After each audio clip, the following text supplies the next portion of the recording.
February the 12th. It's February the 12th, 2024. My apologies to everybody. I had to reboot all my equipment. That happens every 4 or 5 months, it seems like. Consider clicking some of the fun buttons we got for everybody. That'll fix everything that's curing. That'll fix everything that's... let's keep going. Nothing worse than being late. And I usually never early, never late. So it's 10:15, just so I can keep a track of time. Here we go. I don't get to do the big routine. Let's just mention Fukushima right quick. So Fukushima is the worst nuclear accident in human history. We got a poll, by the way. Is mass media rogue terrorists to claim Fukushima never released radiation until August the 24th, 2023? The official story, as of last year, is these reactors didn't melt down. And that's from the International Atomic Energy Agency all the way to the top. Okay, so you got all the media pretending they're in a building that don't exist. So that makes perfect sense. They do that all the time, right? This is Reactor 1. Reactor 1 actually detonated. You can see the detonation in that video. And they built the Kevlar sarcophagus around it. They built it off-site, then they just assembled it with cranes. That's a lethal dose for anybody. That's Reactor, the stumper Reactor 2. Reactor 2 is both of these are 100% meltdowns and lost 2 fuel pools at the top of each building. So between Reactor 1 and Reactor 2, you're talking about 4 fuel pools, and each fuel pool could have at least 5 reactor cores, so 20 reactor cores. Reactor 3 detonation. And what you're looking at, you see big pieces falling back down quicker than the plume. See the big pieces falling down? That's the reactor core and the fuel pools. So the original footage looks something like this. Reactor 3 to your right, Reactor 4 to your left. Now, every academic on the planet knew in the nuclear industry the fuel pools were gone and the reactor cores were gone, yet they didn't tell you. What you see here is Reactor 3 to your left and Reactor 4 to your right. Every academic on the entire planet would have known the minute they seen this that the fuel pools, reactor cores were gone. So every university on the planet sold you out in a way that is unbelievable. We got pictures of Reactor 1 and Reactor 3. But how come we haven't got pictures of Reactor 4? Because it's right in the same spot. And you know bloody well they got the videos, because they got the videos of Reactor 1 exploding, videos of Reactor 3 exploding. How can you not have Reactor 4 exploding, right? So the game was, instead of razzing these all the way to the ground, they wanted to hoodwink you, and they did. So they built these contraptions off-site and then assembled them with cranes over the stumps. And this is why we're worried about every single earthquake. The media has spent 80 years deceiving you and coercing you and manipulating you into literally thinking it's like a banana and a potato chip and walking in the sunshine and climbing mountains and flying on airplanes and kayaks and peanut butters. And these are all absolutely unequivocally 100% lies.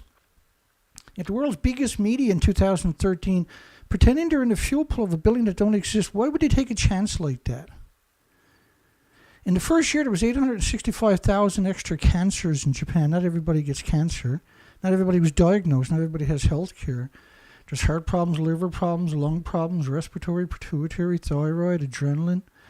So the building went from this, they stumped it down, to this. They built this thing up 3 times the height, and then claimed that they were in the fuel pools at the top of the building that no longer exist. The fuel pools are at the very top of the buildings. They picked up 30 million one-ton bags.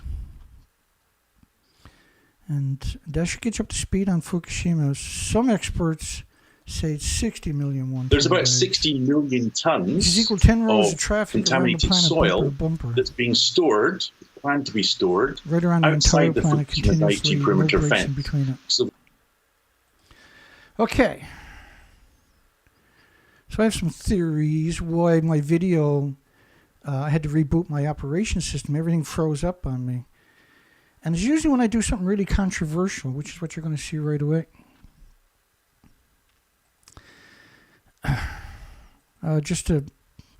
So my last show was 2 hours, 36 minutes, and 46 seconds yesterday morning, because I was on a mission for 2 days. I'll explain that to you at the end of the video with some videos and pictures. So I had 16 views, but a 2 hour and 36 minute show. And you know, it was early in the morning, right? We can excuse it all, but the thing is, my live streams only go out to my regular viewers. They don't go out, and I can't send them out. That button is disabled on my site since I started my channel. It says I had 86 views. 12 hours later, I went from, whenever my video gets 12 hours long, my time changes. So 2 hours, 36 minutes, 46 seconds. So 46 seconds to 51 seconds. My video got 5 seconds longer. We believe they're putting software in my video to track you. So it's best if you watch my video in the first 12 hours. So first off, let's talk about CO2, because the whole nuclear industry future is predicated upon climate change and being carbon free and everything else.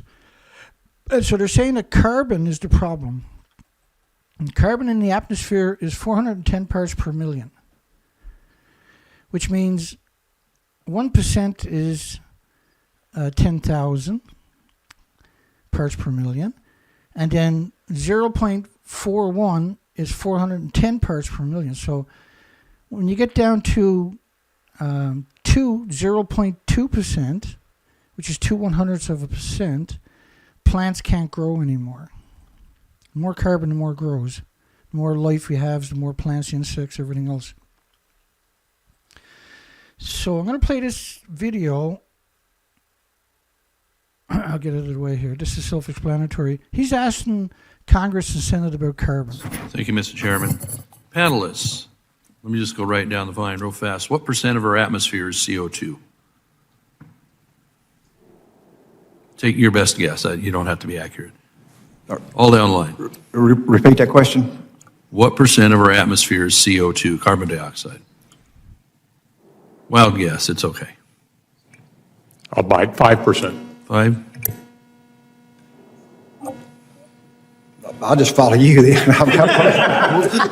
We'll go 7. That's my favorite number. I'll see their 5 and suggest that we know that transportation causes 49% of CO2, so that's why we're all working on energy transition. All right.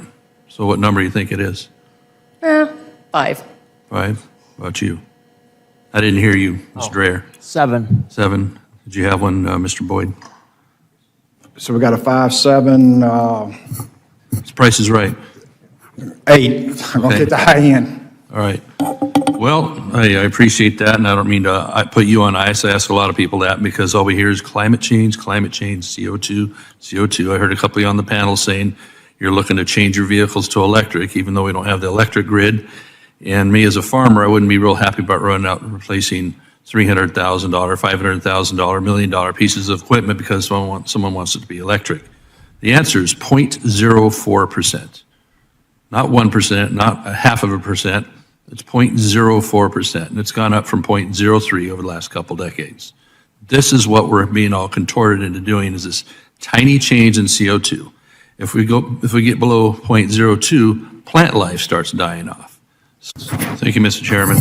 Panelists, let me just go right down the line real fast. Sorry about that. I just got to adjust the audio back because I have another way of turning the audio up from the inside. There's one right on the video on my end, but I have another. I have an equalizer built into the operating system that lets me boost it just in case you're having a hard time hearing it. I like to get it up to a certain level. Okay. So if carbon is not going to be the issue, and carbon doesn't make plumes that covers the entire planet, I'll give you an example of that. Now I'm going to introduce you some earthquakes or hurricanes here.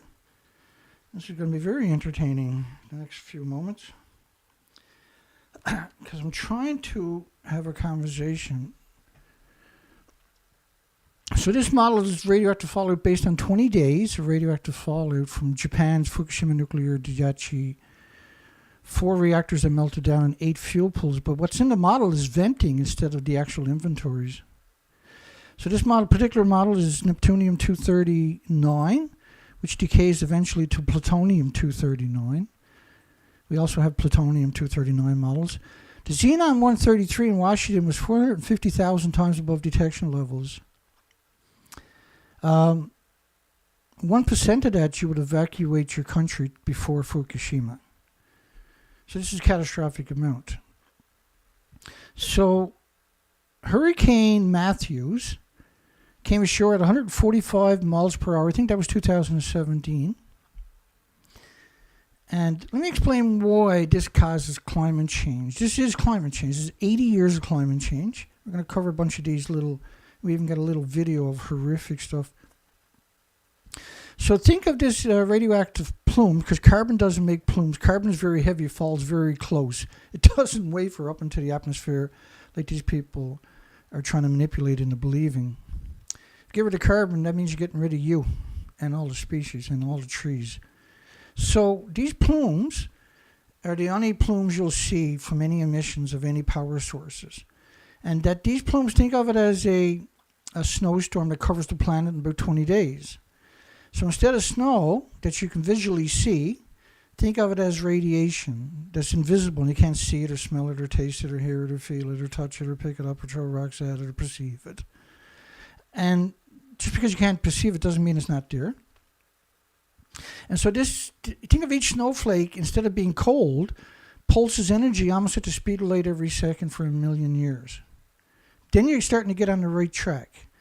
Now consider that it never stops snowing for the next 1 million years, and the snow never melts. That's radiation.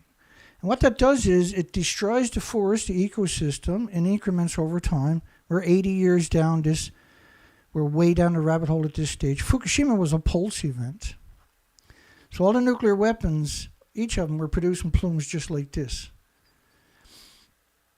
And you got 80 years of this, and it gets assimilated pretty quickly into trees and plants and flowers and pollen and insects and biota and humans and ecosystems and oceans and everything else.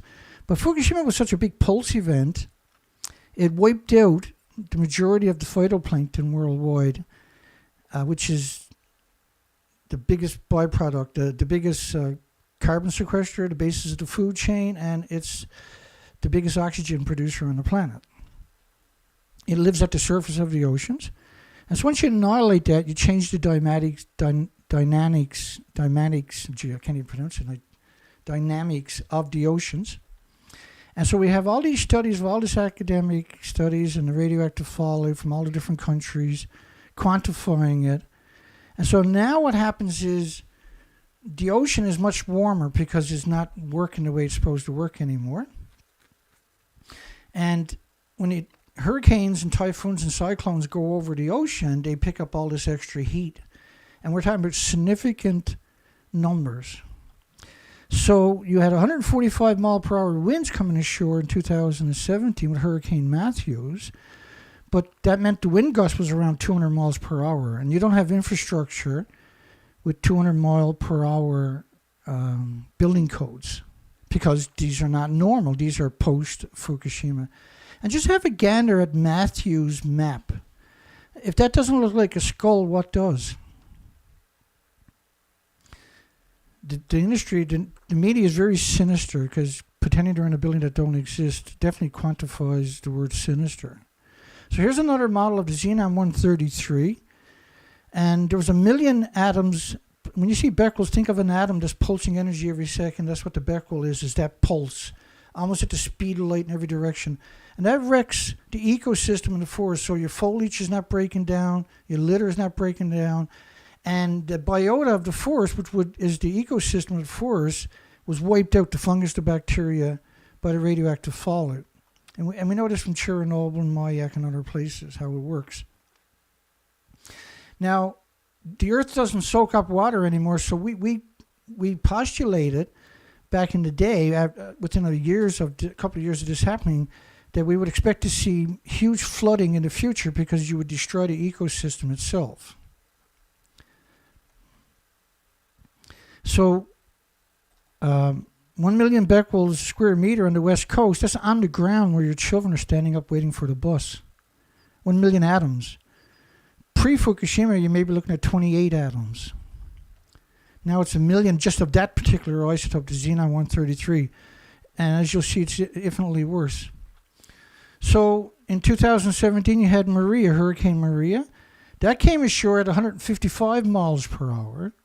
And we've never seen these numbers before, which meant you were gusting around 210 to 230 miles per hour. We don't have building codes for that because that's not normal. Now it's normal, but it wasn't normal pre-Fukushima. So here's another radioactive model of the xenon-133 fallout. But we also have studies of rain with 20 million particles, not atoms, but physical particles, physical parts of the nuclear meltdown. These are infinitely worse than the atoms. And the 131, of course, saturates the thyroid glands of all the species. But if you see that, then you're going to naturally assume there's all the uranium, plutonium, americium, neptunium, the strontiums, the curium isotopes, which is the biggest byproduct of the radiated fuel rods. Hurricane Florence could be the worst storm to ever hit north of Florida, 2018. That came ashore at a Category 5, which is 155. In this case, it was 160 miles per hour. They say 130, but they're talking about a different... This is CNN, by the way. This is the same guy who said Fukushima never had no radioactive fallout. And so the winds are going to be gusting to around 200 miles per hour. Again, we don't have infrastructure that can sustain that. This was a study from France's government, no less, showing 1 million to 10 million atoms of radioactive fallout. None of these numbers we've ever heard tell of pre-Fukushima. These are unprecedented numbers. And that model, by the way, is 16 days. In 16 days, it covers the entire planet. But that's only 9 days of radioactive fallout after the last reactor melted down. And so after this plays out for another 20 or 30 days, the entire planet is invisible. So then we have Hurricane Irma. It was 160 mile per hour gust. It was actually up to 200 miles per hour. Again, we know Before the eye wall come in there, winds up to 158, gust up to 187 mile an hour right here. Let me play that one more time because I kind of interfered. Before the eye wall come in there, winds up to 158, gust up to 187 mile an hour right here. So that's shunk all kinds of shrimp boats and that, and that's what he was alluding to right there. Have you ever been out? Have you driven down the road at 187 miles per hour and stuck your hand out the window? If you were driving down the road at 187 miles per hour, would you stick your arm out the window? No, right?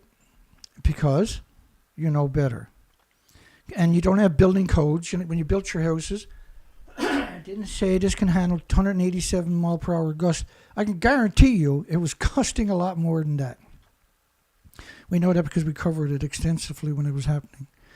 West Coast hit with 220 million atoms per liter. These are unbelievable numbers we're talking about tonight. These are inconceivable numbers. And this stuff doesn't go away ever. Here's another radioactive fallout model showing 19 and a half days later, 468 hours, the whole planet is covered in radioactive. I'm not sure, I can't remember what off the top of my head what that one was. Hurricane Irma came ashore at 175 miles per hour. And if you look at what it done to St. Bart's, St. Kitts, and the tropical islands off the coast of America, you remember some of these pictures probably. There was a hotel there, and I covered it when it happened. There was a brand new hotel. It was the best hotel on the St. Bart's Island. I believe St. Bart's anyway. This wind was so strong it blew the pavement off the roads. It blew all the leaves off all the trees. But the new hotel, I can't remember, was 10 stories or something. It blew all the furniture out of the hotel. It blew all the windows out from both sides, and it blew all the furniture out of the hotels. And that the military estimated the speed over there was about 260 mile per hour gusts. Okay. And that was Irma's wind still at 185 miles per hour. These are unbelievable numbers coming ashore. These are inconceivable. And if you go back and look up these hurricanes, you'll see what I mean by that statement. So I launched research expeditions after Fukushima because we had a stupid amount of documentation, right? That this was a catastrophic event. Hang on, I'm catching up here. Well, So I was all over the coastline year after year after year, and from British Columbia, Canada, all the way to Alaska for 6 years. And we knew the radioactive fallout had happened. We knew that this was devastating. I was out there doing this 5 months a year average, 4 as the minimum in 1 year that I would spend on the ocean without coming home. And what we discovered were the species were wiped out by the radioactive fallout. So when I talk about global warming, carbon doesn't do that, or they'd be screaming that in the media every day. And when I came in from that particular expedition, they arrested me and gave me 6 gag orders. We call them 6 gold medals, right? They weren't trying to jail me or they were looking to gag me so I wouldn't talk about some of their assets. And the gags were for 3.5 years. And one of the gags were against Woods Hole Oceanographic Institute, and the other was against the University of Victoria in British Columbia. Another one of the gag orders was against the Victoria Police Department. I wasn't allowed to mention them. So when we done the research expeditions, this is what we were discovering, is that the species were exterminated. Now, I had every right to be upset about this. And so they gave me all kinds of restrictions with the gag orders. I immediately set appointments with provincial court judges and had the majority of the restrictions removed about 2 weeks later. And the original prosecutor flipped out, but the provincial court judge stood alongside of me and removed the majority of the restrictions, except for the gag orders. So, I wasn't allowed to carry a knife unless I was on the boat. And I said to the original judge, I said, can I carry a hammer? Can I carry a drill? Because they're actually much worse than a knife, ain't they? So what would you rather get hit with, a hammer, a drill, or a knife? He never even answered me. So the species are gone. They're wiped out. And we went back for 6 years. The species didn't come back. That's why we went back for 5 more years. And for those 5 years, I was vilified and demonized and smeared and attacked. I was assaulted. I was shot at. I was chased. I was harassed. It was shocking what they had done to me. And online, you can't even look up my name now without finding nothing but the most vile things imaginable this industry has cooked up to try to discredit me. And they did. They 100% did. They succeeded. 100%. Beyond their wild imaginations, I would imagine. A 100% smear campaign. Because I was the only person carrying out these extensive research expeditions, providing the documentation for everybody with the GPSs. I provided GPSs of everywhere I went in the hopes that somebody would go out and repeat the research. And I am still going strong today because I have a moral obligation. I'm obligated because this is so important. It's hard for the world to move forward without understanding the truth. You have to appreciate the truth. So when I call Fukushima global warming, it's because it is.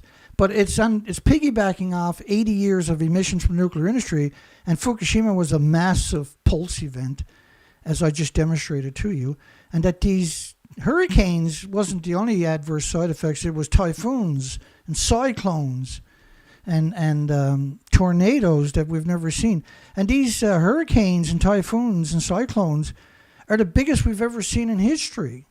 Pre-Fukushima, we've never seen cyclones, hurricanes, and typhoons that are 900 miles wide. And when they come to the coastline, instead of just losing speed and going inland and turning into tropical storms, they stay on the coastline and grind for days at high speeds. We've never seen anything like this. The nuclear industry knows unequivocally what is going on. So was it the nuclear industry intentions all along to destroy this ecosystem by building the nuclear power plants in Japan on fault lines where there's 1,000 earthquakes a year and where there's 3,000-year legacy of tsunamis up to thousands of feet tall? Did the media pretend that they're in a building that don't exist because they don't want you to be able to associate Fukushima with the truth? And I used to be a commercial diver. I used to hate touching down on the ocean floor because you couldn't touch the ocean floor anywhere. You would kill all the species. Now, if you shipwreck on this coastline, which was once a tropical paradise with 27,000 islands, you'll actually starve to death. There is no food. There's no insects. The 30,000 insects at the high tide line are also gone. And the forests are silent. And it's nothing more terrifying. You know, all these anchorages that I tied up to, that I dropped my anchor into. So what I would do is I drag the whole fleet about 30 kilometers, 40 kilometers, and then I would find an anchorage that was safe. There's 27,000 islands up there. And I would put up stern lines on the shores to the big trees, because the whole coast was a tropical rainforest. So I would tie onto the trees and then drop a couple of anchors out, right? And that would make me safe. You can actually sleep at night that way. And then I would meander for several days, usually 15 miles one way one day and 15 miles the next day in another direction. Then pack up the whole fleet and move another 60 kilometers or 30 kilometers, depending on the terrain, up the coastline and start to survey again. And I did that each year for 6 years. And so, because you got 27,000 islands, you can't do all of that. It would take you 71 years to visit 27,000 islands at one a day. So what I done was I hit all the pinch points where the ocean would come in and had to squeeze between islands to get to the interior islands. And I focused a lot of the years on those particular points because that would where you would expect to find the most life. And as you've seen in my research, they were stripped. The species are 100% exterminated. Not maybe, not perhaps, not almost, but this is an extinction level event. You can deny it all you want. That's all you're doing, though. You're denying the truth. And there is no maybes. This is the nuclear industries. Because I dove that coastline pre-Fukushima.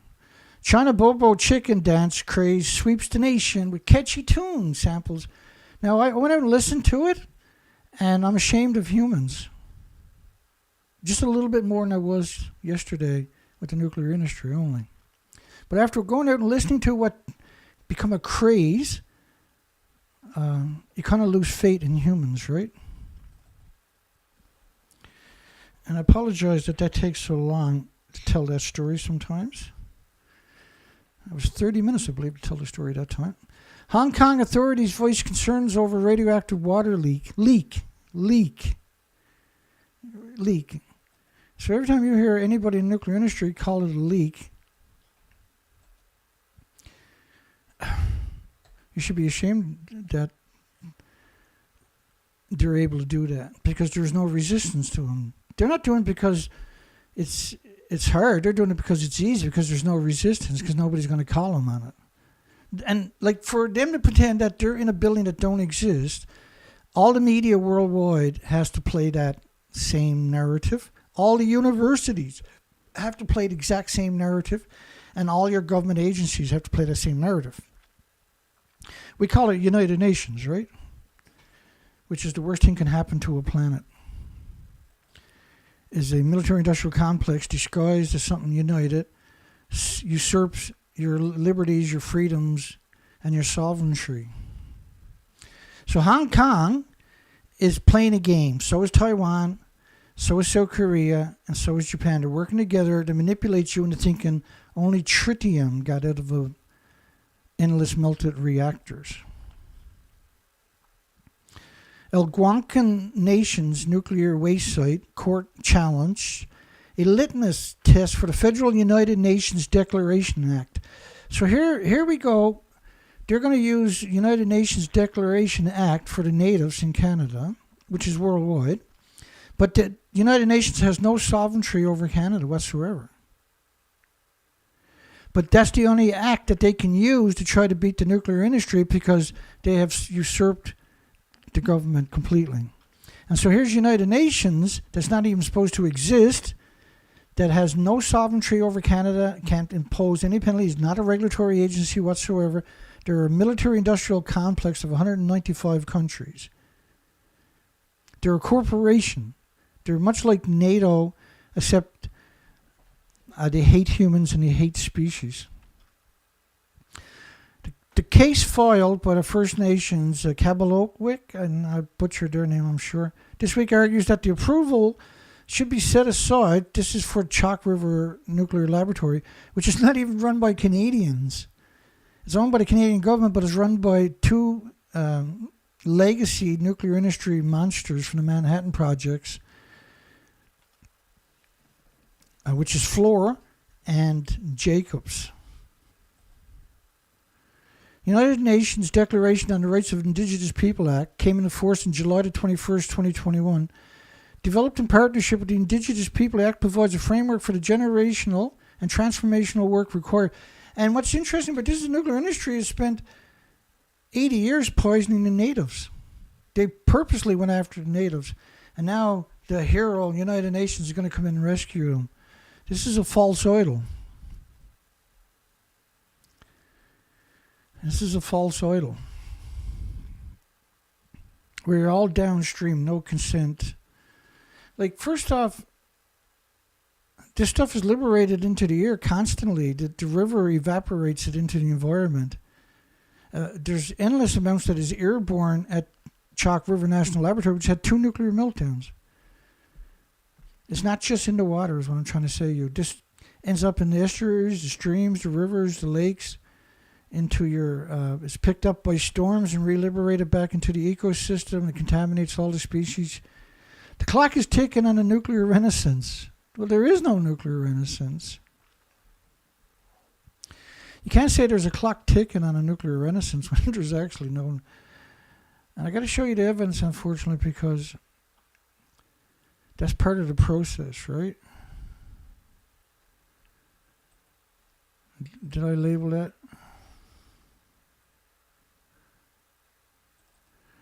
Yeah, here we go.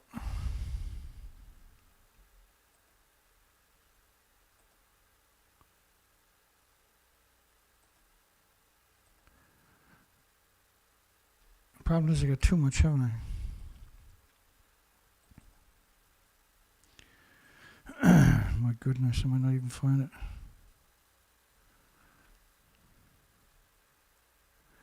Oh, it's up here. Here we go.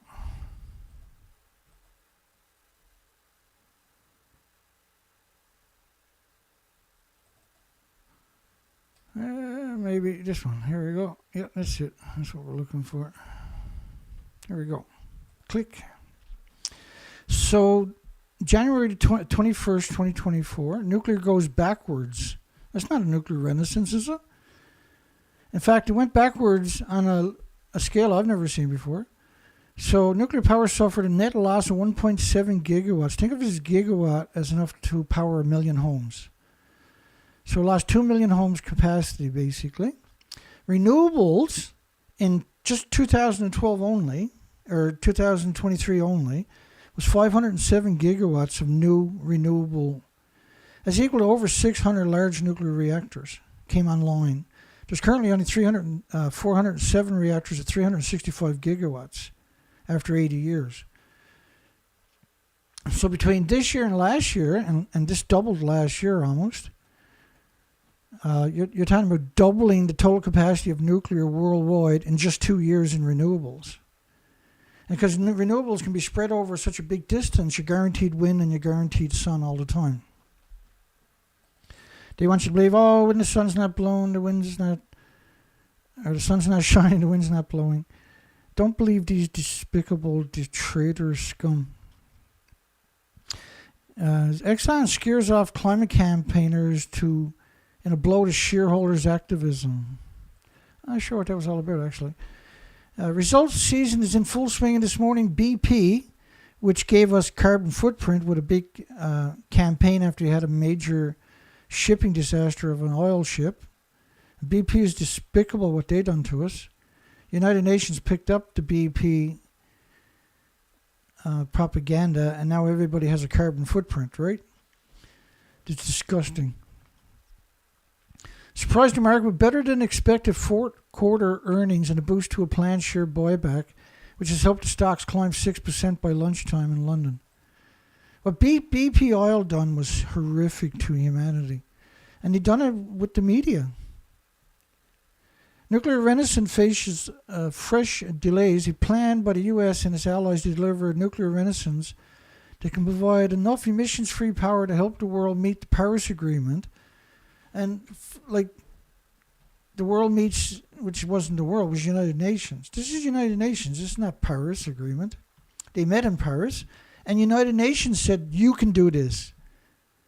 Like, how the hell did the United Nations become your kings and your queens and your gods? Which is just a corporation which has no regulatory, no influence over any country outside of the fact that they have bribed many officials in your country. Two gigantic projects at the vanguard of the US and UK plan to revive their domestic nuclear industries faces endless delays and multiple brutal cost overruns. Last week, Georgia Power revealed the latest delay on top of that. The UK's plan to reboot its nuclear sector. The French utility EDF, which is building it because Britain can't build anything. Hinkley Point C power plant has been delayed until 2029 at the earliest, and costs went from 46 ridiculous billion sterlings, which is 59 billion US, when the initial budget was 18 billion, but it wasn't. In 2007, when it was first proposed, it was 7 billion. Financial Times, you piece of shit. And the AP 1000 should be cheaper to build than previous generations of reactors, according to Westinghouse. Of course, Westinghouse went bankrupt in America because of their crimes. How to reduce the risk between the United States and North Korea? Well, you got to get rid of United Nations. United Nations is the driving force behind the attack on North Korea. When United Nations was formed, it was just before that it was called the League of Nations. And then after Hiroshima and Nagasaki, Japan, who had occupied North Korea for 50 years, was forced to leave it. North Korea decided to fight for their freedom. They've been repressed and destroyed for 50 years by the despicable Japanese. And what the Japanese done with the sex slaves there, it was revolting. It's revolting, folks. And it's no surprise when you think about Japan. So how to reduce the nuclear risk between the United States and North Korea? Well, there's no nuclear risk. Kim Jong-un, United Nations went in there in the 50s, and they flattened every single community. They dropped more, with napalm of all things, which was a target against the women and children, obviously. And they admit that, by the way. That was United Nations with 16 countries. If you don't understand, go watch some episodes of MASH. That was to try to make up for the harm they done by painting United Nations as some kind of good. That's the first thing United Nations done. We went and destroyed North Korea. They dropped more munitions than the entire used in World War II. And now for going on 71 years, North Korea has been ostracized from every facet of the planet Earth. North Korea got just as much right to exist on Earth as any other country. And who the hell did North Korea attack in the last 120 years? Oh, that's right, nobody. What were they trying to do when they were fighting with South Korea, who repressed them for over 50 years with the Japanese? They were trying to be free. What should you do when you're enslaved for 50 years? Should you fight for your fucking freedom? And so they used North Korea as the boogeyman, like North Korea, which is surrounded by nuclear, chemical, biological weapons from United Nations countries, despicable, disgusting, parasitic.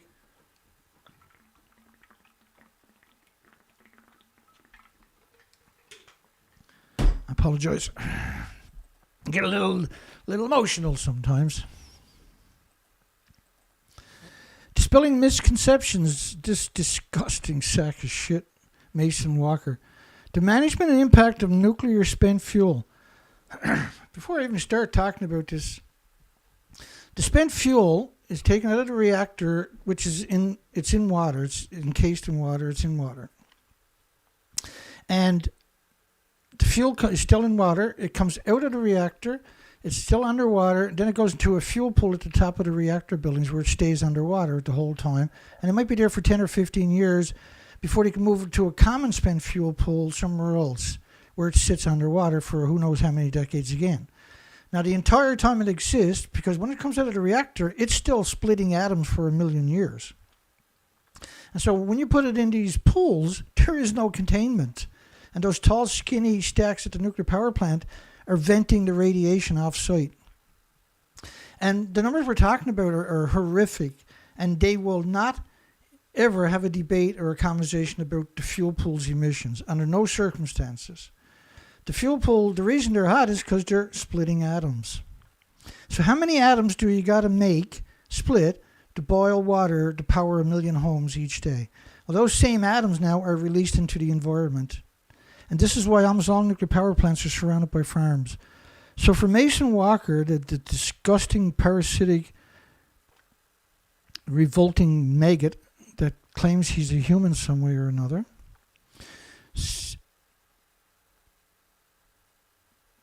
this diabolical shithead. Nuclear energy has long been associated with the menace of nuclear waste, which is nuclear fuel. That is nuclear waste. Splitting atoms into your environment. So each fuel pool is boiling off about 120,000 liters a day. Each liter is hundreds of trillions of atoms of uranium, plutonium, curium, which is the biggest byproduct of radiative fuel. So that you expect that the majority of the emissions are going to be curium isotopes. Your Geiger counter can't find curium or plutonium or uranium, often overshadowing the numerous benefits it brings to the table. There is no benefits to the fucking table. Every nuclear power plant needs 2 external gas, oil, or coal plants to run. And they're the big ones we're talking about. The ones you normally power a city with are the same ones you're going to power a small city with, which is a nuclear site. And remember, each reactor needs 4,500 tons of water a minute.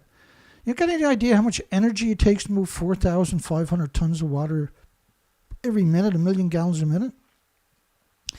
And its benign impact on humans' environment. Like, why would you put that in that sentence for? There is no benign impact. These are perpetual genocide storms of radioactive fallout all day long. That's why they're surrounded by farms. Almost every nuclear power plant is surrounded by farms. One of the most significant revelations about nuclear waste is its minimum quantity. Again, Mason, you sack of fucking shit. You ungodly, foul, vile piece of shit. You know, the nuclear waste at Hanford, the 450 billion gallons they dumped into the soil, and is equal to 1.4 million of the 300,000 gallon tanks that they have at the site right now. They dumped into the soil was 1.4 million of those 300,000 gallon tanks, which is 450 billion gallons. And this is nuclear waste that is splitting atoms, by the way, into the soil right alongside the Columbia River of all places. And that's equal to a 6-foot wide aquarium, 518 feet tall, wrapped around the entire planet more than once. So to suggest there's minimum quantity, we're only talking about Hanford, when you add up all the national laboratories, all the nuclear sites, these are the most despicable humans you'll ever come across. Contrary to popular belief, nuclear power plants generate a very small amount of waste. Really. If you take 1 pound of it, by the way, and you put it at a subway station in a wall, everybody walks past that for the next 1 million years will die that day. And by the way, it's splitting atoms too for the same time. For instance, the Integrated Waste Treatment Unit recently began operating, treating, like you can't treat nuclear waste, you disgusting lawyer. Treating over 68,000 gallons of liquid waste and packaging it securely in stainless steel canisters. Well, there's what's known as the Wigner effect. And it's well known to everybody, including this sack of shit.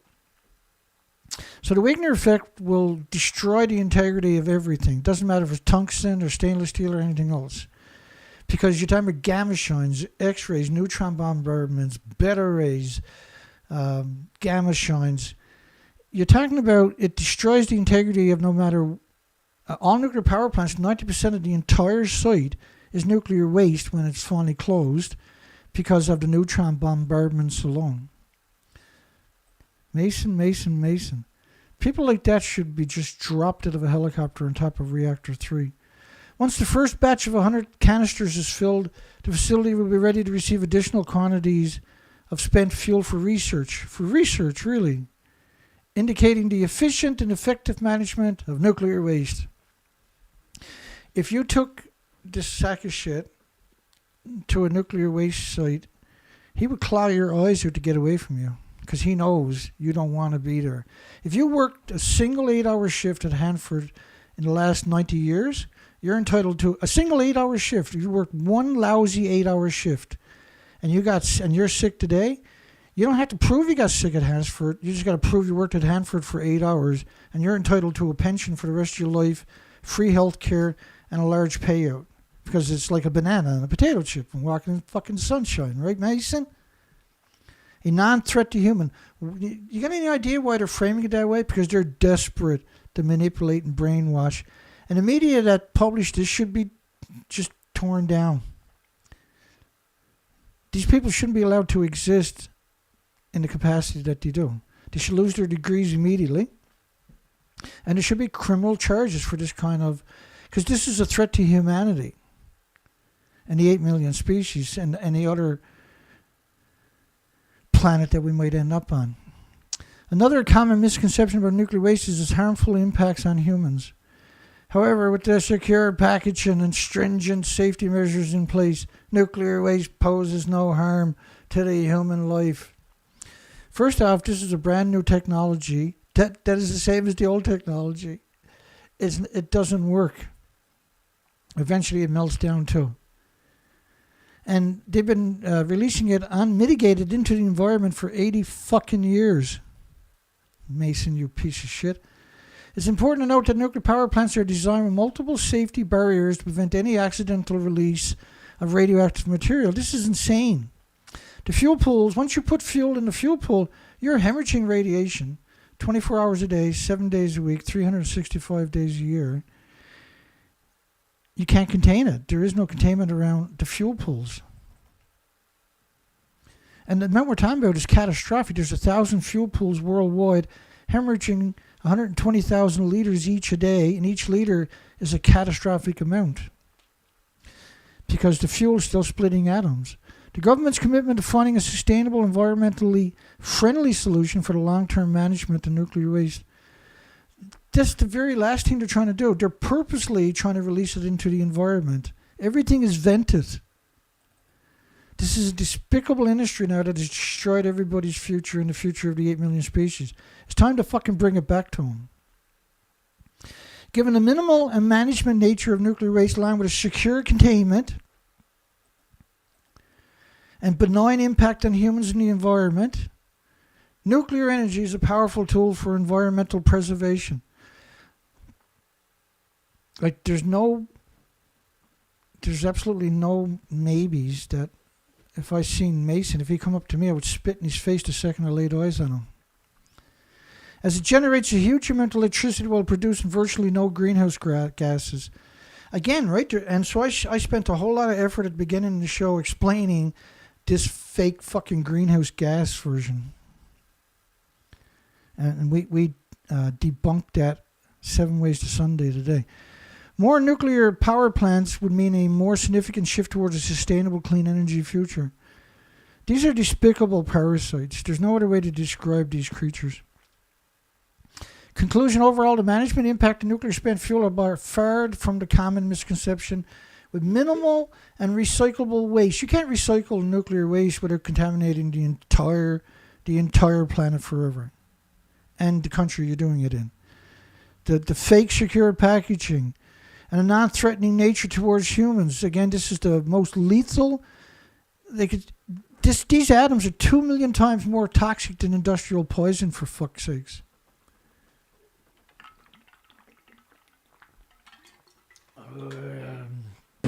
Let's keep going. We'll get on a better story in a second, if there's such a thing. So what we do here is we just cover the nuclear lies each night. Like a hobby, right? It's like a hobby. Because it's so fun. It's just... And sustainable solutions for our energy needs. However, it also underscores the need for continued research and development in the sector, because that's where 90% of the money goes to administration. So no particular surprise to see that statement there. right? Oh, you need more research, more development, particularly long-term waste storage to ensure the safe and efficient utilization of this powerful genocide disease factory known as nuclear. Nuclear is an abomination on any planet. My biggest fear is we'll find another planet with 8 million species and people like us will go there and set up nuclear and we'll destroy them within 80 years. We'll send them on a course to never see a future like we're doing on Earth right now. We've already done. Fukushima has wrecked everything. The worst place to be in Australia if there's a World War III. Well, the British went to Australia. They went to Maralinga, Montebello, and other places and set off their nuclear weapons. But back in those days, right, they were really good with the weather. And so they waited for the wind to be blown across Australia and make sure it's blown all the way across Australia, and then they set off their nuclear weapons. In Montebello, Sydney's like 1,700 kilometers away. It was 98,000 counts per minute. And Maralinga, or is Maralinga the islands, I believe? I get confused between Montebello and Maralinga. I think Maralinga is the islands. Last year it came out with a study that the Maralinga was still too radioactive to be around. They said, well, because there's a big tourist industry for 50 years bringing people out to the nuclear wasteland, and it's a tropical-looking paradise, but it's a nuclear wasteland, most likely created by the nuclear industry. The nuclear industry are, without a doubt, the most vile, despicable, hateful scumbags you'll ever come across. There really isn't. After Raphael Grossi and fuckhead there, Zelensky. The Bulletin of the Atomic Scientists. These are the industry. The people that write for the Bulletin of the Atomic Scientists is the actual industry. It was started during the Manhattan Project by the nuclear scientists themselves. They're still running today. Their job is to cover up, just like Martin did. We're not to be in a nuclear war. We're not to be in a nuclear war. Like, these are useless stories. There's no way to hide away from fallout. It goes everywhere. France closes 2 nuclear reactors. They didn't close the 2 nuclear reactors. They shut down automatically. France can't open this fucking pie hole without lying either. At the Chinon plant, the Chinon. So when I look up that plant, what do I see? Surrounded by farms. I'm totally shocked. I can't believe it's surrounded by farms. I've never seen that before. Oh yeah, that's right. Every nuclear power plant, except for the ones in the cities, are surrounded by farms, which is almost every nuclear power plant. Does anybody really think this is a coincidence that almost every nuclear power plant worldwide is surrounded by farms as far as you can fucking see? Does anybody believe that? Is anybody that gullible? Anybody that naive? Reactors in France, they shut down automatically. They didn't shut the reactors down, they shut down automatically. And it's one of France's oldest disease factories. France closes 2 nuclear reactors after a fire. They didn't close it. See, that's a complete dishonest statement to suggest that they closed it. Nuclear energy push in the Philippines seemed too late and too little amid the climate crisis.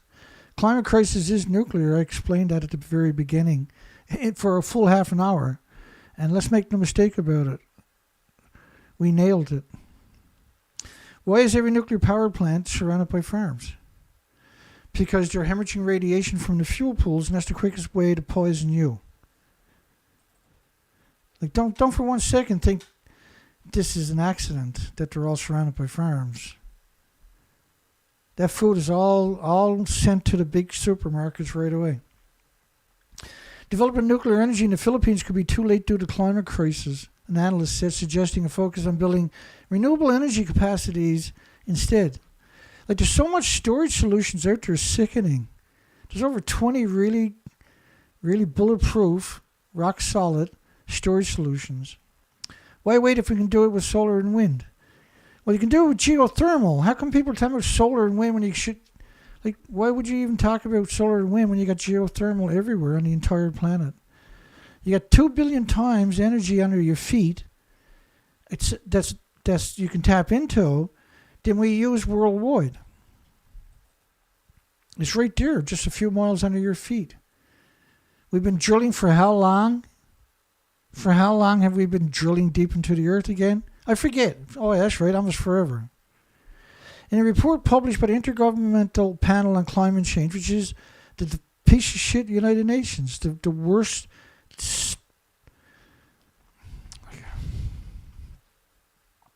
I gotta watch it because I'll get upset again. These are the worst. These are subversive, devilish, demonic, hideous, odious. These are just horrible, egregious, delinquent villains. I don't know.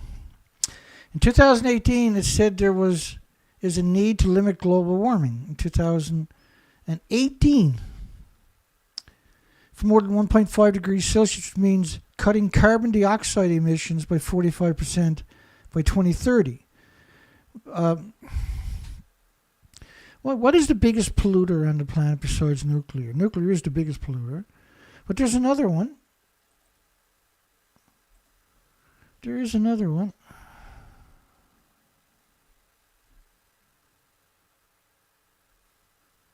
I got a better way of doing it.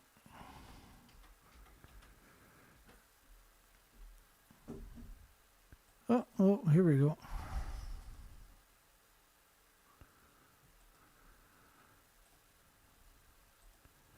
La la la la la.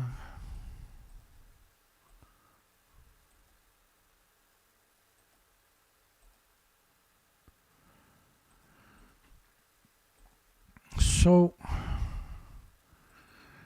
container ships are the biggest problem of emissions. And one massive container ship equals 50 million automobiles.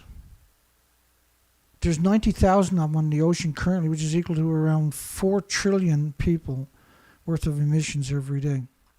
So the 15 biggest ships create more pollution than all the cars on the planet. And then when they talk about nuclear power advocates, quotes, nuclear as climate mitigation, as a summary on the UN report on climate change, that quote was erroneous. Nuclear power is not a technical necessity, but a matter of choice. And the explanation for nuclear power scholars and others in claiming that the IPCC recommended an increase in nuclear power, or that the special report concluded an increase in nuclear power to be the only way to respond to the climate crisis, are contraries to the fact. Right? They just manipulate everything. Why is everything based on the United Nations? How does the United Nations be the dictator of our planet? Why is everybody listening to the United Nations? How many people had a referendum that will listen to the United Nations? How many countries? Just a couple of corrupt politicians sold out your country, and that destroyed your country in increments now, post Hiroshima and Nagasaki. This is literally the stupidest thing every year. Is supersized security. The Super Bowl's major security operation revealed with helicopters flying around stadiums to detect the nuclear threat. This is an indoctrination machine, right? Every year during the Super Bowl, and we know there's over, I think it's 2 billion people watch this each year. And the idea is to indoctrinate them. The terrorists are going to get you, and we're here to save you. We're the heroes. Look at us. This is Nuclear Industries uses this as a campaign, as a public relation campaign. Work is well underway by law enforcement agencies to ensure everyone involved in the Super Bowl is kept safe. And really, there's nothing stupider looking than people in a fucking uniform. Little monkeys in their little monkey uniforms. Haven't been declared a SEER Level 1 event because the terrorists are going to get you. The U.S. Department, how many military bases does the Americans have worldwide? 900? How many countries have they completely annihilated? Not just with depleted uranium either, but completely annihilated. The U.S. Department of Homeland Security, which is 260,000 fucking people, they advertise for Department of Homeland Security on pizza boxes and coffee cups. The only qualification you needed was if you worked at Walmart or something. And I can't remember. I've done the numbers on that. I think it worked out to around $26 billion a year in wages. The U.S. Department of Homeland Security agencies are patrolling the land, water, and skies around Las Vegas ahead of Sunday's games. Agencies are patrolling the land, water, and skies so terrorists don't get you. In Las Vegas, right alongside of one of the biggest nuclear wastelands on the friggin' planet. Like, there's no way Las Vegas is not contaminated. Ask Stephen Young, how many birds have you seen down there in the last couple of years? Oh, that's right, he didn't. Ask him how many little insects and little lizards that he used to see all the time. There's none down there. Oh, they got fighter jets. Like, this is the stupidest thing imaginable. But it has a purpose because you have a big audience, and you got all these people. Now you can indoctrinate all the 750 federal agents and the local law enforcement agencies for the super indoctrination weekend, as well as the thousands of personnel on the ground, 60 disgusting parasitic TSA, and they're explosive sniffing dogs from 20 airports. So who's guarding the airports? What's interesting about this is you got sometimes you got up to 1 million invaders coming across the borders in America in a week, and there's no TSA there to pat them down and grope them, which is surprising because there's a lot of kids, so you'd expect the government to be there to grope them, right? You get on the plane, you fly in, pay all your taxes, you got your name, got your home address, you got tickets, plane tickets. No, got to fucking grope you and your children. Don't worry, though. They got their job through pizza boxes and coffee cups advertisement. And, TSA, they don't have federal law benefits or health insurance or pensions. Because if they want to arrest you, they got to call the police, right? They're not even fucking police. Preparation for the game far predates the NFL season, however, having begun 18 months ago. So they've been preparing it for 18 months, the nuclear industry, to brainwash a couple of billion people. That's their shining moment to be scumbags. Their target is to provide extensive air security resources, venues, cyber, infrastructure security assessments. In other words, invade every facet of your life. Everybody went in there, got radiated. Like, it's absurd what we just seen happening.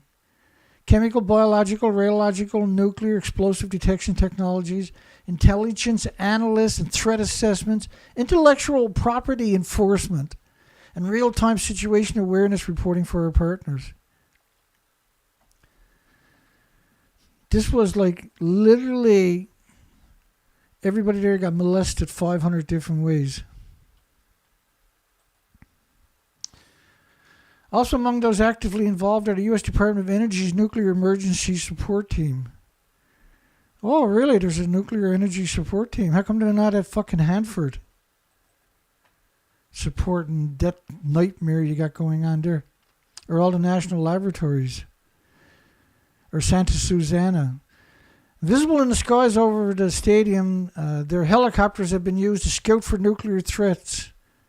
Like, this is literally the most ludicrous statements imaginable. Locals have also seen the National Guard fighter jets take to the skies above California with a no-fly zone for 30 miles from an hour to either side of the game. NORAD will be on hand should the zone be pierced, as per disgusting CBS News. Drones are also not permitted within the no-fly zone. Yeah, this was used to invade every facet of every person that was there. They tracked, traced database, they scanned, they radiated every single person walked through there. And you're a terrorist until they say that you're not. So even though you're there, they treat you like scum. Unless you're a celebrity, who they already know, right? Then they're put on a pedestal and everybody has to fucking bow down and kiss their fucking ring on one knee. Everybody should abandon this fucking stupid thing each year. You're stupid to go there. UN experts investigating 58 suspected North Korean cyber attacks valued at about $3 billion. UN. The very people who've ostracized them for 70 years now. The very people who've demonized them for 70 years. The very despicable, hateful industry that has destroyed everybody's future through their fabled and fake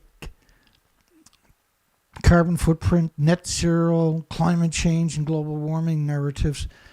That each of these came from single people that wrote papers, and the United Nations grabbed it and said, we can use this to bludgeon humanity with for 1,000 years, so let's do that. And you can't have a future as long as they exist.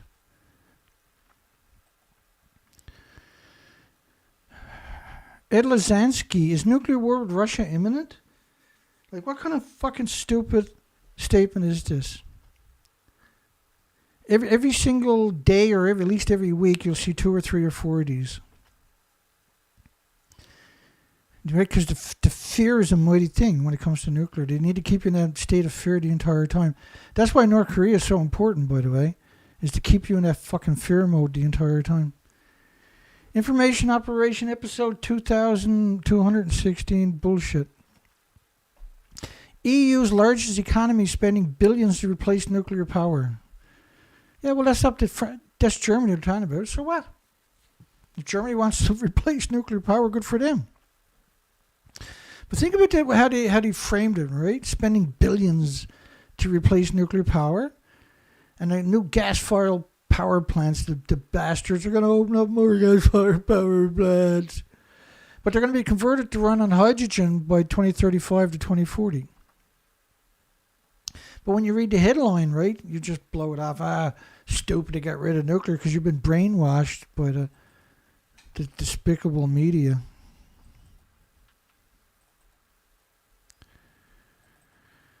A plant will have a total capacity up to 10 gigawatts. They can build it in just 2 years.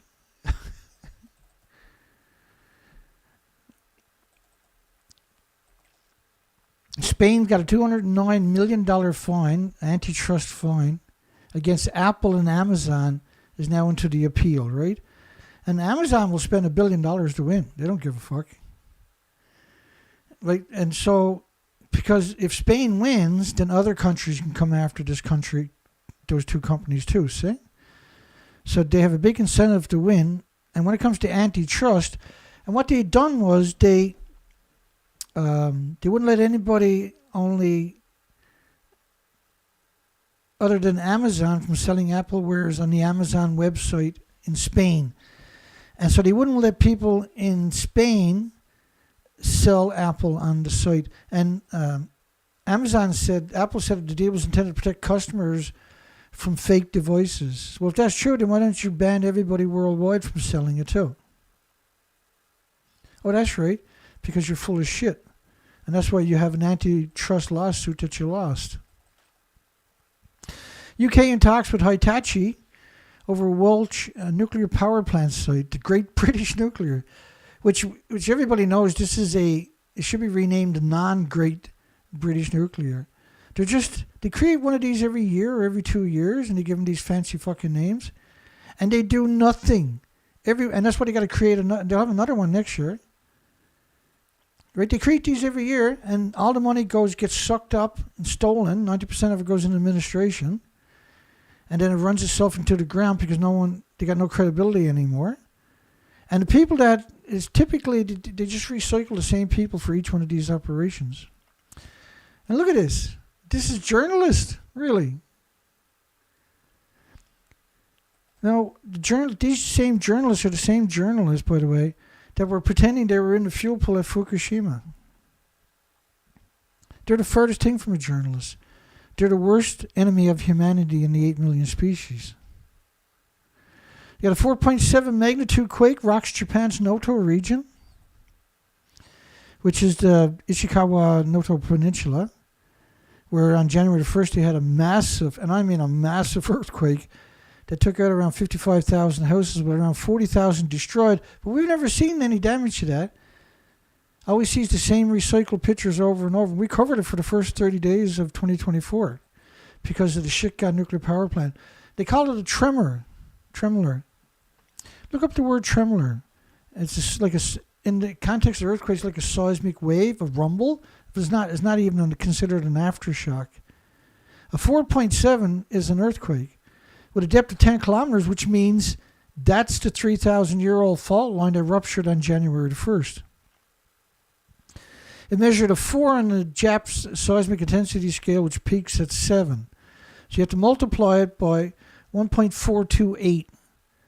So we don't know if it's a lower 4 or upper 4, but let's call it just a 4, which means it's a 5.7. That is a significant earthquake. And you're talking about there's 50,000 buildings that are structurally unstable. So a big earthquake like this makes it very, very dangerous for these buildings could collapse, right? Town employees are exhausted. This is the Noto Peninsula. We got a couple of stories on that we'll cover right now. Nurses look to quit 1.5 months since the deadly Japanese quake. Relief workers say they can't continue if conditions go on as they are. Oh, I thought there was 170,000 soldiers up there. Don't believe anything to do with the nuclear industry and the government. Around 5,000 houses in the town of Noto, Ishikawa Prefecture, were damaged in the tremor. Well, Noto is up right here, which is right alongside of Suzu. So Noto is right here. Suzu is up right there. Let me bring up that headline. For the first 3 days, 2.5 days, the story that came out, and we see no pictures of Noto, by the way, of the 5,000 damaged or destroyed houses, have we? Have you seen any pictures of it? Because I fucking haven't. I apologize. I know I'm gone off the rail again tonight. Sue me. You go off the rail too if you got to deal with this fucking lies all day, every day. Hang on. Let me bring up Suzu. The shit got. Here it is.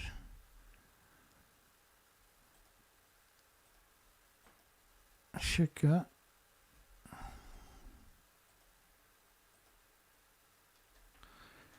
All right, so you go look up this story right here. Japan quake death toll rises. This was early in the game. This was day 2 or day 3.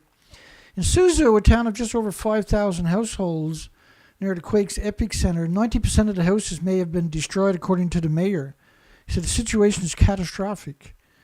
In other interviews in the first 2.5 days, he said they were like 90% of the buildings were destroyed, completely destroyed, which is 4,500 homes, 90% of 5,000, if my brain is working the way it's supposed to be. And it registered the highest level of 7 on Japan's seismic intensity scale in the town of Shiga.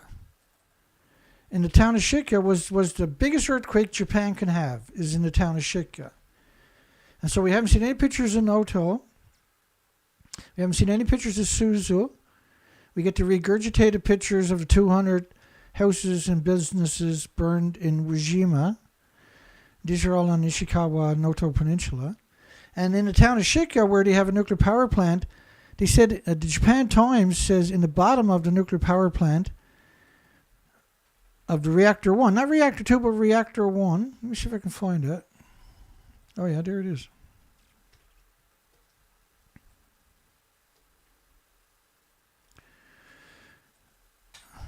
Because this is important, right? So if you go read this story, and this was day 19 or something. This was the Japan Times, the biggest media, the actual mouthpiece for the fuck-up government in Japan.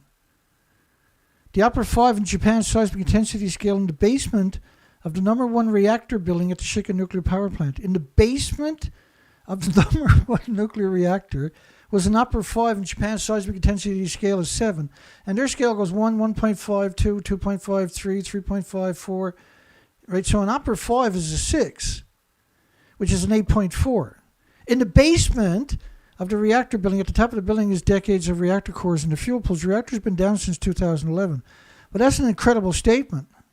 It's an unbelievable And this is the Japan Times of all things. In the basement of the number 1 reactor building. Not the number 2 reactor building, which is less than 100 feet away, but in the basement of the number 1 reactor. Now, we heard that story originally around day 9 or something, but this was that day 18 or 19, and this is the Japan Times, which is the mouthpiece of the government, telling you the same story. So you should pay attention to it, because in the community of Shika, in the town of Shika, it was a 7 out of a 7, the highest level, a 7. And their scale is 7, which is equal to a 10 out of a 10 on the Richter scale. So we got no pictures of Shika. We got no pictures of Noto. We got no pictures of Suzu.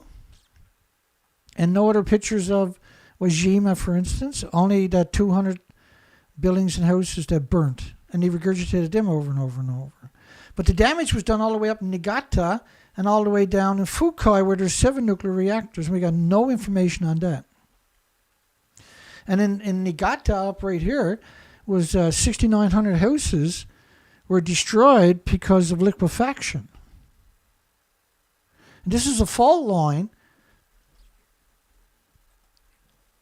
And this is important, so bear with me. This is a fault line. The fault line, you can see where the fault line is too. There's like 50 miles from the Niigata plant and 50 miles from the Shika plant. And 60 miles from the Fukushima plant with 7 running nuclear reactors.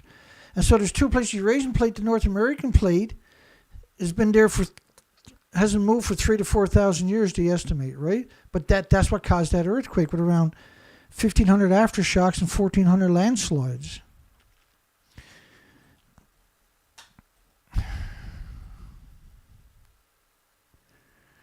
And if you don't understand the landslides, how sneaky these fucking Japs are, just bear with me 1 second. Because it's hard to appreciate how sneaky these scumbags actually are. I actually have a really neat way of telling that story, though, so bear with me. Because it's hard to appreciate it, see? People get complacent, and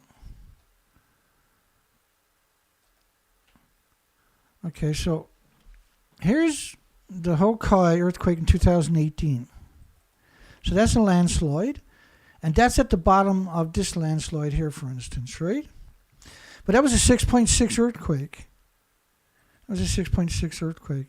But have you ever seen a 6.6 earthquake that dropped the payloads of all the mountains as far as you can see? Have you ever seen anything like that? But it come out, it wasn't a 6. Even though they said it was a 6.6 on the Richter scale, this was 6.6 on the Japanese seismic intensity scale of 7. Now remember, Shika was a 7 out of a 7. I apologize because I digressed. But it's important sometimes to articulate certain stuff, right? And this happens to be one of them that I believe it warrants us. So, Japanese registered a magnitude 6.6 magnitude, 6.7 magnitude, on the maximum intensity scale of 7. But all the media came out and called it a 6.6 on the Richter scale. But then that ain't no fucking 6.6 to drop the payloads of all these mountains. Have you ever seen anything like that in your history? Have you even heard tell of anything like that? Well, remember, they just told you the same fucking lie about the Noto Peninsula, the Ishikawa Prefecture, where a 3,000-year-old fault line just friggin' ruptured. And that geologists said it was just a tiny eruption. They're expecting a bigger one in the near future. And we're in pre-2020, you had 20 small earthquakes a year. 2021, 2022, 2023, you had 8,000 earthquakes a year, small earthquakes. And so now they're going to what? Rebuild it? It's a despicable, disgusting industry. When do you throw in the towel, right? Because the government is stupid. They only hire the stupidest fucking people you could find. Slow recovery from the Noto Peninsula quake weighs on businesses. We're back to present. People are still struggling to rebuild 6 weeks. Why would you rebuild in a nuclear wasteland? Because we can almost guarantee that the Shika nuclear fuel pools have melted down. After an earthquake rocked the Noto Peninsula in central Japan on New Year's Day, with dim hopes for a quick recovery. The quake caused the coastlines to lift, making it too shallow for 200 boats to operate. It was 85 kilometers of coastline that lifted up 13 feet. We're not talking about the rest of the places, because that fault line went through the Shika, or the Ishikawa Prefecture Peninsula, the Noto Peninsula. But 85 kilometers of the coastline, including the Shika nuclear power plant coastline, lifted up 13 feet, and out. That was 820 feet lifted up 13 feet. So the 820 new feet of coastlines, where there's 6 harbors, are now dried out completely forever. I honestly never seen an earthquake like that before. And yet here we are, 42 days in. We still haven't got pictures of Noto with 5,000 destroyed houses, of Shizu with 5,000 or 4,500 destroyed houses. We still got no pictures of the Shika nuclear community. How come? Like, normally you got all kinds of helicopters are flying over, taking all kinds of pictures. All the media would send in, and they got the media done, they got the helicopters there.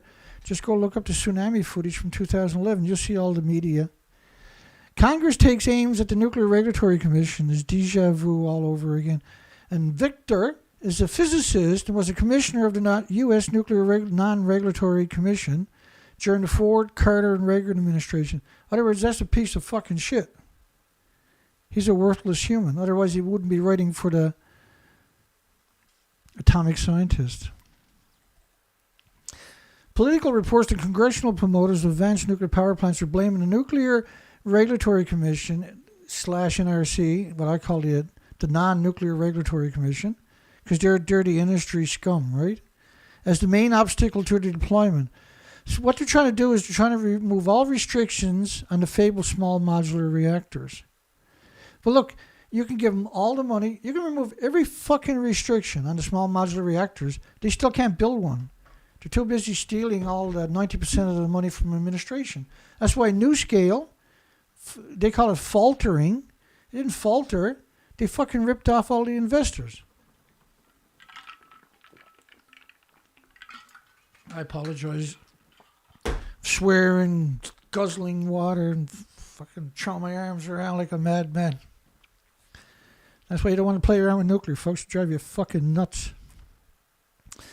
The NuScale reactor design has some hiccups. Hiccups!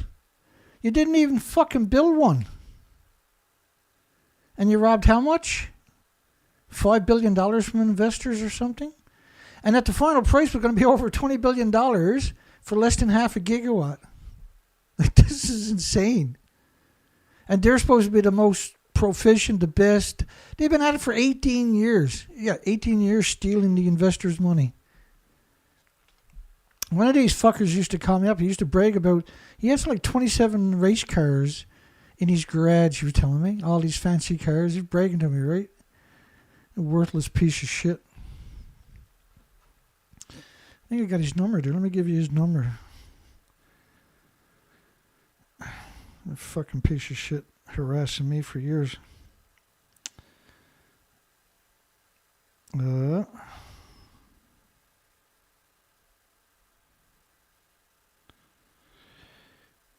His number was 843-231-4253. Fucking piece of shit. 843-231-4253. He drove me nuts. Hopefully somebody drives him nuts in the future. The NuScale reactor design has some hiccups. First, they're the only license application, and it wasn't a complete license, like a million pieces of paper. It was a partial, and their design is based on a current reactor. It's not even like a fucking new design. His fundamental problem was his inability to attract customers. No. His fundamental problem were they were scumbags, degenerates, rip-off artists. They had no intentions. They didn't even buy a piece of fucking land to build the reactors on. They had all the money they ever needed. They had all the authority. They got the rubber stamp of their license that wasn't even complete. And they still didn't even try to build a reactor.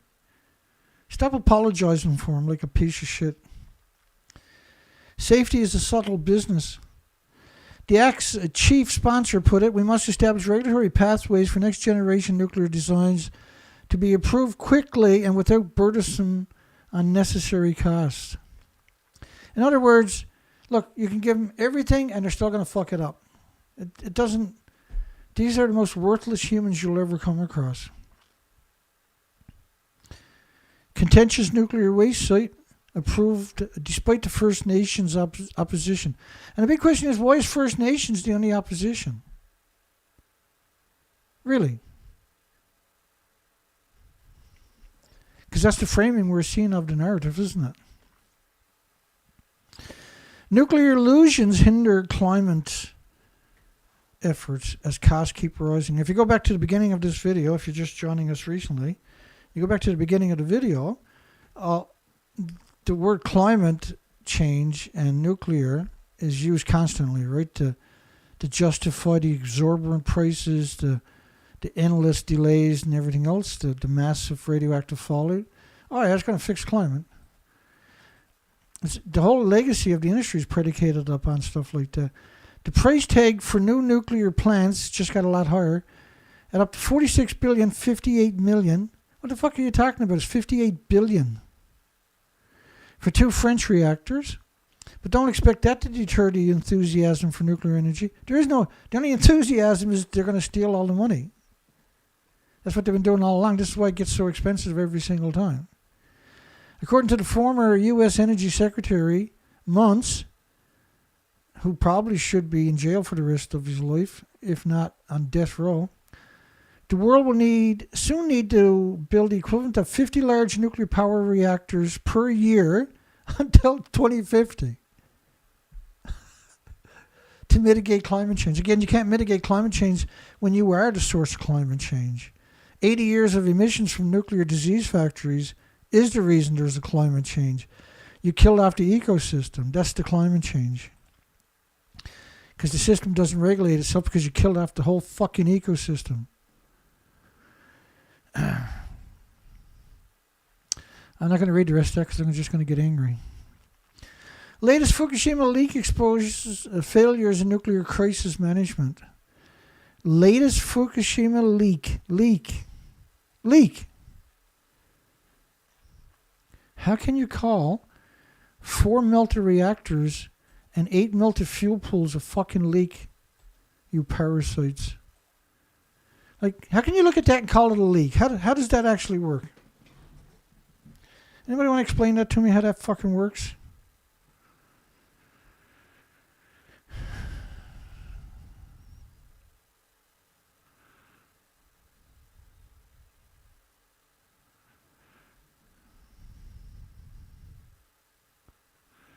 Like, how do you explain that, though?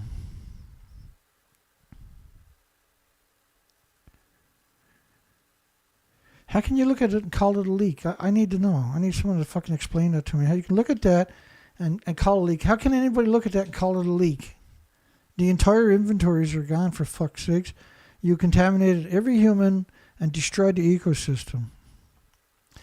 Latest Fukushima leak exposes, again, leak. Failures in the nuclear crisis management. Like, why don't you report on the fucking buildings are destroyed and lost their entire inventories, you worthless, spineless, soulless fucking media? You joke, you bunch of fucking clowns. Really, these are a bunch of clowns. I'm just going to get more upset. Oh, yes, NATO general raises the prospect of a new nuclear power. NATO member Poland should eventually get nuclear weapons as a security measure. Really? A top Polish general has said. NATO was created in response to the Soviet Union, right? So when the Soviet Union dissolved, in 1989, I believe it was, then NATO should have been dissolved, right? Instead, NATO is now one of the most powerful militaries on the bloody planet.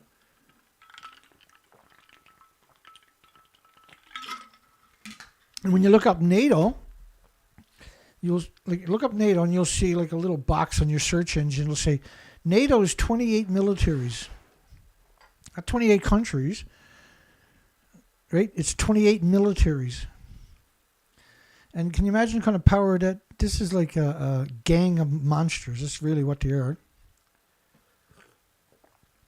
And they can't exist without conflicts. So if they got to start their conflicts, if they got to have a false flag event and start their own conflicts, NATO won't hesitate. In fact, if you look at Vietnam, then you can see NATO's fingerprints everywhere.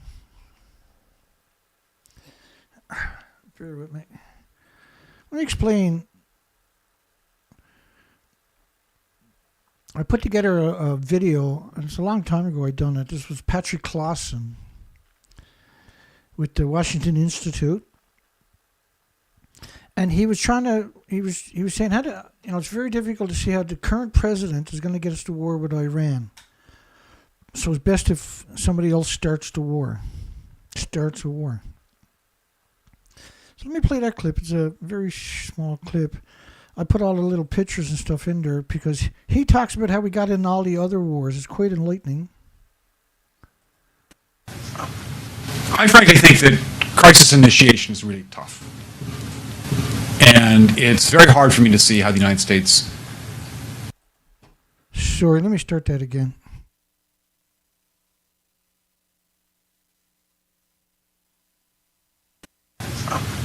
I frankly think that crisis initiation is really tough. And it's very hard for me to see how the United States president can get us to war with Iran. Some people might think Mr. Wilson wanted to get us into World War I. You may recall he had to wait for the Lusitania episode. Some people might think that Mr. Johnson wanted to send troops to Vietnam. You may recall he had to wait for the Gulf of Tonkin episode. We didn't go to war with Spain until the until the Maine exploded. And may I point out that Mr. Lincoln did not feel he could call out the Federal Army until Fort Sumter was attacked, which is why he ordered the commander at Fort Sumter to do exactly that thing which the South Carolinians had said would cause an attack. Some people might think that Mr. Roosevelt wanted to get us into World War II, as David mentioned. You may recall we had to wait for Pearl Harbor.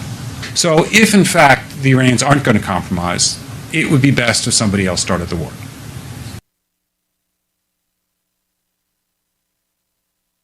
Okay, so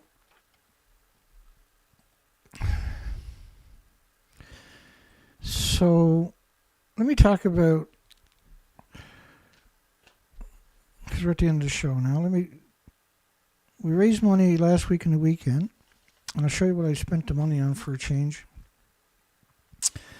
James Luce donated $130. I'm not sure if I gave him a shout on the last show, so thanks, James. My goodness. Stephen Young donated $50. Hi, Stephen, and you're lovely. Chester A donated $83.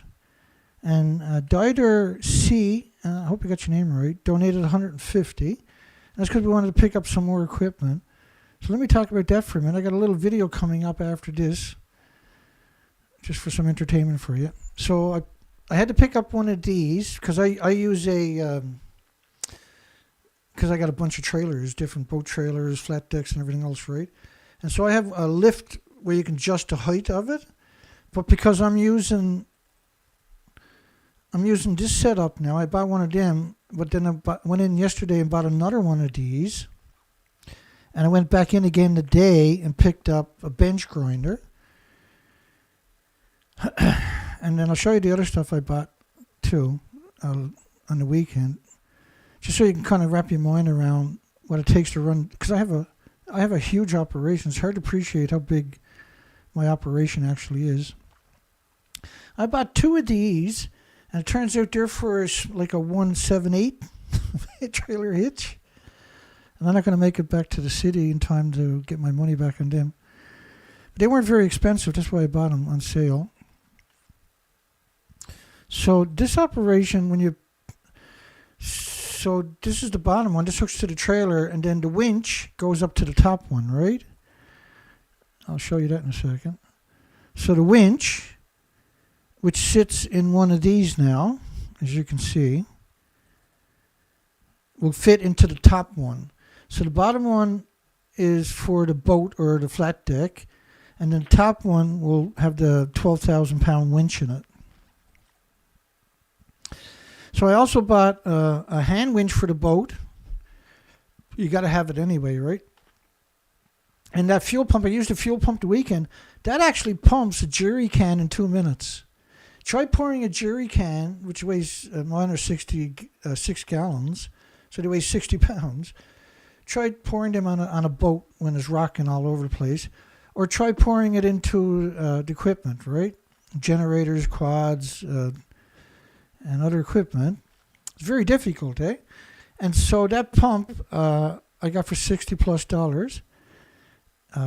That pumps a 5-gallon can in 2 minutes. You can't empty a jerry can in 2 minutes.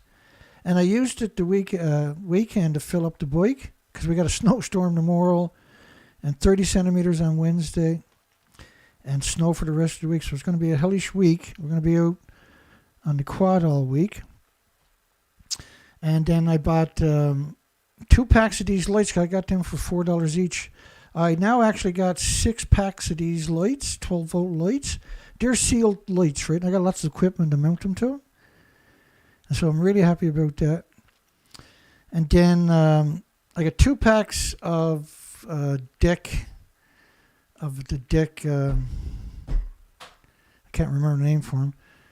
Tie down straps because I'm struggling all the time with that. So I got 2 of them now, and I can plug that thing into these because that is now mounted on one of these. So it's quite complicated, but we got it now. We're there. And I had bought 2 sets of booster cables you don't see in that picture. And they're number 4 gauges. And they're something like 16 feet each or something. Got them on sale for $14 each, which is an amazing price. And so I'm going to splice them together, and I can power the winch, which is really cheap for like less than $30 to get your cables to power the winches. And you're talking about a number 4 gauge, right? So that's a really good. And I have the equipment for making all of that. Okay, so I'm going to play this video, and then I'll come in and say goodnight to everybody. And this is from a little week ago, or 2 weeks ago or something. We had a nice snowfall, and I never did play this video for you, so I'm going to play it for you tonight. Just a bit of entertainment. You see another side of me you don't often see, right?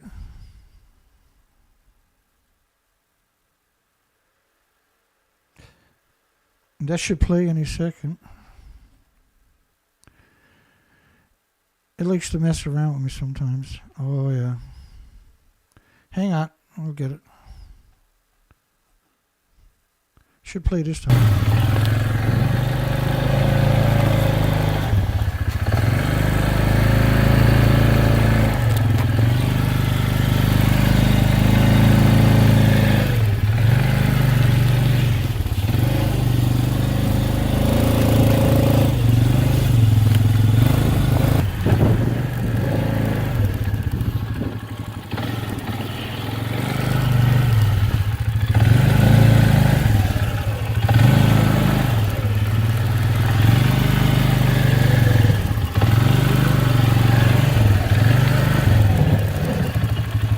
Bit of a mess.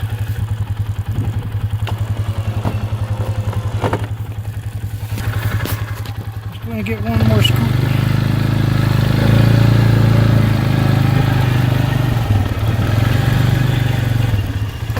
Oh, that's a little too far. Oh, there's the plow. We're going to get it down. Oh, drop the plow.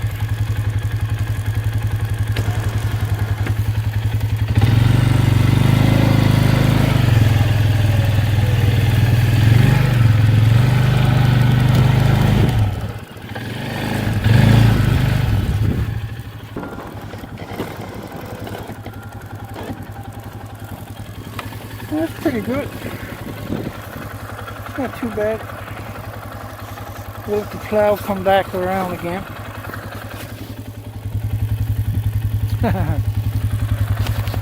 Oh, she's minus 11. It's going to be minus 24 tomorrow night.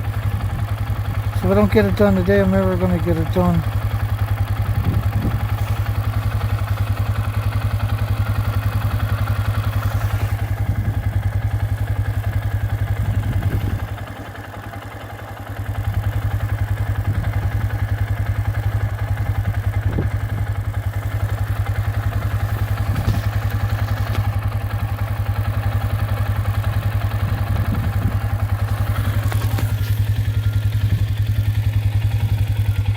I think that's pretty good.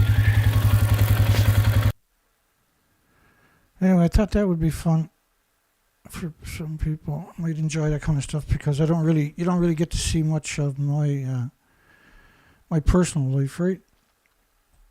Because the industry is going to take it and weaponize it typically against me. But that's a good routine here is where I can just drive in, push the snow way that way, and then start pulling it backwards out and clearing the snow that way. And so it's hard to appreciate where the money goes because I have such a big operation. I could spend, it's absurd how much it takes to change oil and everything and the filters and stuff like that. So always picking up stuff to keep the operation moving forward. That's one of the best shops around for cheap compared to most places. But when you look at all the little pieces you got to buy, it starts getting pretty expensive. It's hard to comprehend it. And I get the majority of it, wait for it on sale, right? So both of those I got on sale. And then I went in to pick up a $34 one on sale of the different, because I have different,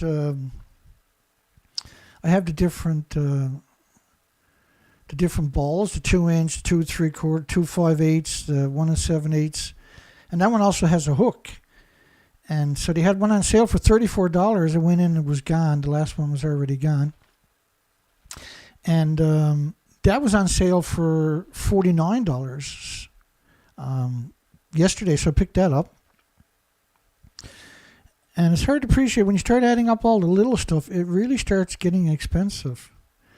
And so the grinder, they're typically 160 to 200 plus, 300 even. That's an 8-inch grinder, and so I got that for $70, and taxes obviously. But I had to drive to town twice, yesterday and to the city again today, and even it's just absurd. And so I'm bankrupt again now, but I got a lot of the equipment that I needed to start putting the operation together for the spring. And so I'm slowly building the operation up for spring. And so that was a really good buy. That turned out to be the better buy because it's not going to rust on you for starters. And the one I'm currently using is not going to work with the winch because it's such a big thing. So I had to buy these adapters to be able to plug the winch in. Then you had to buy 2 of them so you can stack them and blah, blah, blah. And it's crazy what you got to do to make things work. And it can't work without everybody chipping in all the time. Then this whole operation is still moving forward. And we've been at this from the very inception, right? It's a long, hard, difficult trip for everybody, I'm sure. Not just me. And so I just remind, because I want to thank people, but sometimes it's better to show them where the money went. My whole shed is full of this stuff, right? Because that's what it takes to run a huge operation that I have. One of these days, maybe I'll show you my studio. If you ever see my studio, it's probably going to crack everybody up. It's really something. It's all, top of the line stuff, and just saved up money in increments over time, and then got each piece. Took a couple of years to build the whole operation. So,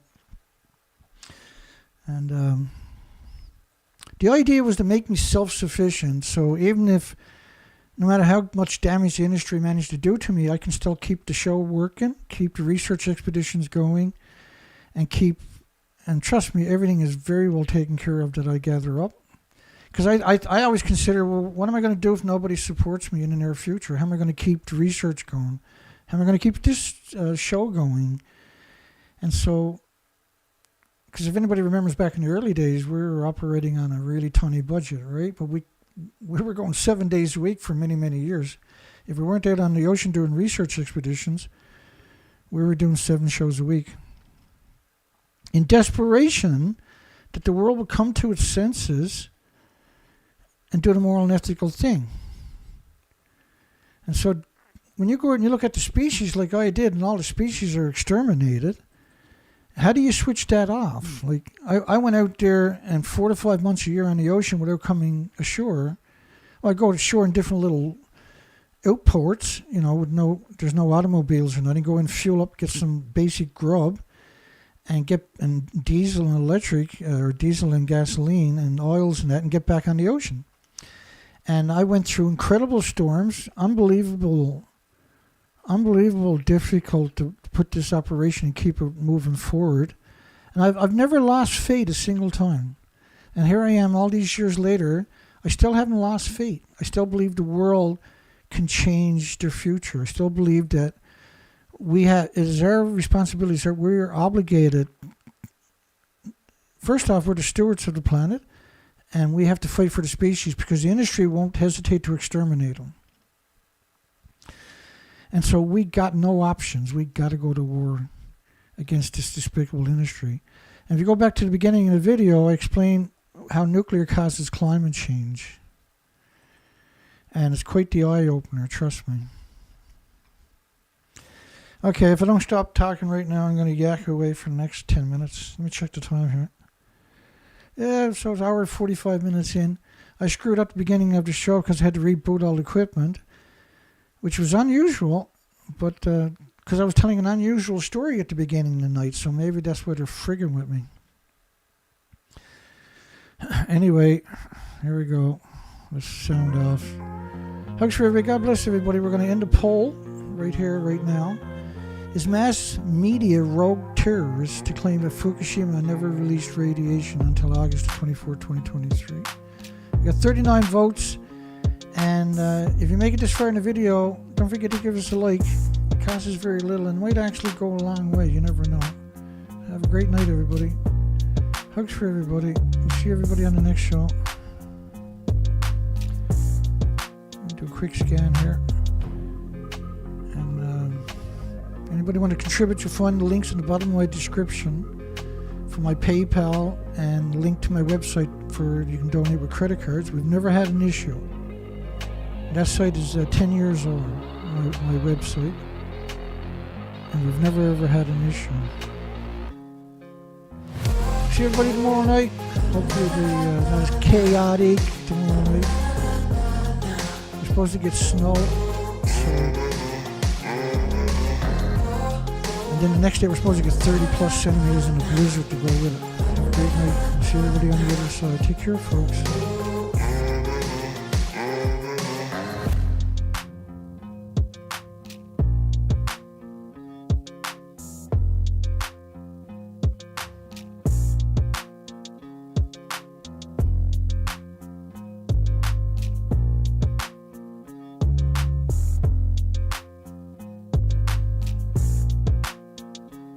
Yeah, the Smiling Skull is a earthquake or hurricane. I showed that at the beginning of the show, Rock.